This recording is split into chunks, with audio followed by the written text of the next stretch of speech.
Assalamu alaikum everyone. Today our topic is recruitment and recruitment. What is recruitment? Recruit का मतलब जो है शामिल करना, भर्ती करना। मतलब कि एक ऑर्गेनाइजेशन के अंदर किसी भी वर्कर को काम देने से पहले जो बेसिक चीज़ें हमें चाहिए होती हैं वो ये होती हैं कि एक तो हमें उसके डाटे की निशानदेही करनी होती है, मतलब उसकी क्वालिफ़िकेशंस, स्किल्स, और फिर सेकंड उसका इंटरव्यू लेते हैं और उसके बाद उसे हम अपनी ऑर्गेनाइजेशन के अंदर जॉब दे देते हैं। और एक होता है इंटरनल रिक्रूटमेंट। अब ये क्या होता है? Is when the business looks to fill the vacancy from within its exciting workforce. मतलब कि एक ऑर्गेनाइजेशन अपने ही मेंबर से अपनी जो सीट खाली है, मतलब कि एक एम्प्लॉय एक ऑर्गेनाइजेशन को छोड़ गया तो अब उसके लिए हमें एक न्यू एम्प्लॉय की ज़रूरत है, तो उसको हम अपने ही अंदर जो हमारे ऑर्गेनाइजेशन के अंदर पहले से ही लोग काम कर रहे हैं उन्हीं के ज़रिए फ़िल कर लेंगे, तो इसे हम कहते हैं इंटरनल रिक्रूटमेंट। अब इसके एडवांटेज क्या होते हैं, इसके डिसएडवांटेज क्या होते हैं? फर्स्ट हम बात करेंगे एडवांटेज की।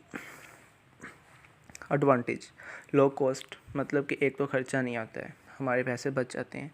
Second one is time saving, मतलब कि हमारा टाइम भी सेव होता है क्योंकि हमें ना इंटरव्यू लेना पड़ता है, ना हमें कंपनी के रूल्स एंड रेगुलेशंस उन्हें सिखाने पड़ते हैं।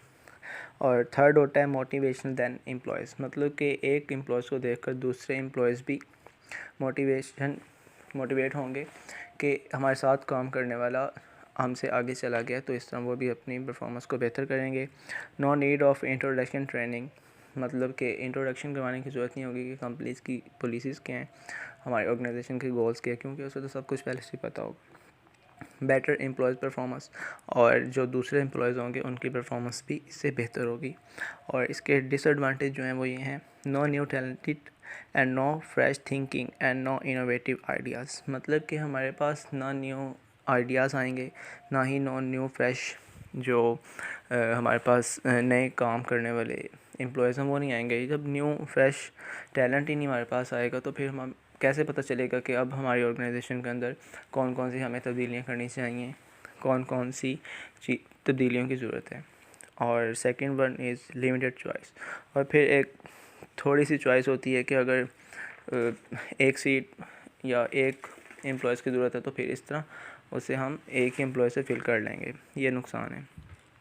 रिक्रूटमेंट क्या होता है? रिक्रूट का मतलब है ख़त्म होना, ख़त्म कर देना, या खुद से ही ख़त्म कर देना। अब ये क्यों ख़त्म होती है और इसकी क्या वजूहत हैं?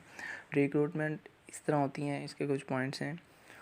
नंबर वन इज़ ले ऑफ्स, मतलब कि ये मुलाजमिन की आर्जी गैर इरादी खात्मे के हवाले देती है। मतलब कि इसके बुनियाद पर हम ना जो हमारे वर्कर्स हैं ना उनको कुछ टाइम दे देते हैं कि आप इतने टाइम तक हमारे पास काम कर सकते हैं और आप उसके बाद हम आपको अपने साथ काम नहीं करने देंगे। एक तो इसकी वजह से हमारी ऑर्गेनाइजेशन ख़त्म हो जाती है। और एक होती है एट्रीट्यूशन, इसका मतलब होता है मायूसी। और इसका जो मतलब होता है वो ये होता है कि no feeling opening created by the volunteer, मतलब कि जब एक ऑर्गेनाइजेशन ख़त्म होती है तो वो इस वजह से होती है कि अगर हमारी कंपनी में से कोई मुलाजिम, कोई वर्कर काम छोड़ गया तो हम उसको फिल नहीं करेंगे, तो फिर जो है हमारी ऑर्गेनाइजेशन यकीनन ख़त्म होगी। और अर्ली रिटायरमेंट, मतलब कि जो हमारे वर्कर्स हैं ओल्ड और सीनियर, उनको हम वक्त से पहले ही रिटायर कर दें।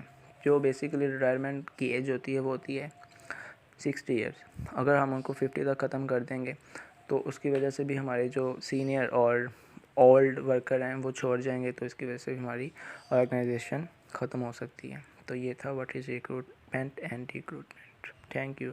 अगर कोई क्वेश्चन है तो कमेंट्स में ज़रूर मेंशन कीजिएगा।